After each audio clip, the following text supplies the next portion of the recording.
In this country, population is growing.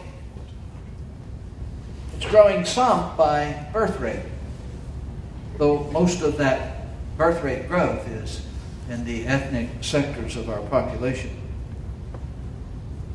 Much of our population growth is the result of immigration, not birth rate. Most of the countries in Europe are actually losing population.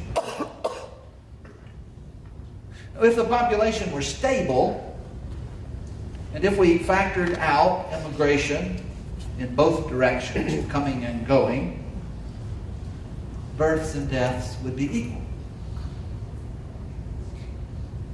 It isn't, but it's close. Those two rates are close. And about 1% of the population is in the process of actively dying at any given moment. That's real old data, and it may not be true, accurate anymore, but the point is still the same. Death is a part of the fabric of life. People die every day. At every moment, there are people dying. Isn't it remarkable how invisible that is in the world we live in? Have you ever thought about that? Isn't it remarkable how invisible it is? If you don't open your newspaper to the obituary page, you can go through most every day without any encounter with the reality of mortality. We all know that we're going to die. There is no one here who really believes he or she will live forever.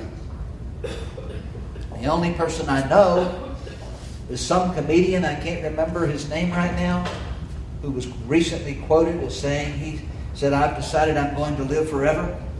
So far, so good." Doing all right so far. But that knowledge of our death is intellectual. It is remote. It is remote from our insides. It's remote from our heart. As I like to say, we all know that we will die someday. But you see, someday is not any particular day. It's someday. It's not a real day. It's very difficult indeed to face the reality that we will die one day. Not someday, but one day. It will be a Tuesday or a Thursday or a Monday. Elizabeth Kubler-Ross was a doctor, a psychiatrist actually, who did some groundbreaking research. I have talked about it before. Groundbreaking research on the process of dying. That whole thing that we go through. She did this in the 1960s, 1970s, I guess, published a book called On Death and Dying. It was the first time anyone had the courage to explore the process of dying in a systematic kind of way. Now, much work has been done in the field in the 50 or so years since that book was published, but it is still a standard. It is still one of the works that is most used. It was a brand new thing then. It was taboo. She identified 5 stages that people go through in facing their own death: denial, bargaining, anger, depression, and acceptance. I have spent some time on those in this class and here in other classes, so I'm not going to dwell on them except to say that, as is true in almost all things like this, it isn't as neat and tidy in the living as it is in the telling. It isn't systematic. It isn't orderly. We don't move sequentially through the stages, spending 3 months in each one, just closing the door on one and going to the next. You can be in more than one stage at a time. You can go backwards. You can do all sorts of kind of mixing and matching. But research seems to indicate that you don't skip stages. The work of depression has to be done before you reach a place of acceptance. You have to walk before you run. You have to crawl before you walk. Scott Peck says that the work of depression can be so difficult, it is so unsupported by our culture, it is so demonized by our culture, that we often, when we get to that, we revert to anger, or we go all the way back to denial. So we sort of stay in that stage of denial. Rollo May, a psychiatrist who's a contemporary of Elizabeth Kubler-Ross's, suggested that it is also possible to stay stuck in the denial. To try to make this a little more relevant, I believe that there are many death experiences in life. I believe we experience death in many ways. Loss is a part of life. Loss is a painful part of life if we allow ourselves the vulnerability that is required to truly love and to truly be loved. There's loss of love, loss of dreams, loss of hope, loss of expectations. And working through the stages of death, whatever the death may be, including our own physical death, is grief work. It's not much fun to do, and so most often we simply stay stuck in denial. When we don't do the grief work, we stay stuck in the grief, even though we aren't aware of it at a conscious level. Grief has more power in our lives. And so we stay sad. We stay sad at a deep place. And we maintain the denial of that sadness with whatever addiction we may choose. Activity, work, worry, whatever. We stay anxious without knowing where that anxiety comes from. We pretend. And the result is that we are, to greater or lesser degrees, we are shaped by the demands and the expectations of the world around us, rather than by our own convictions.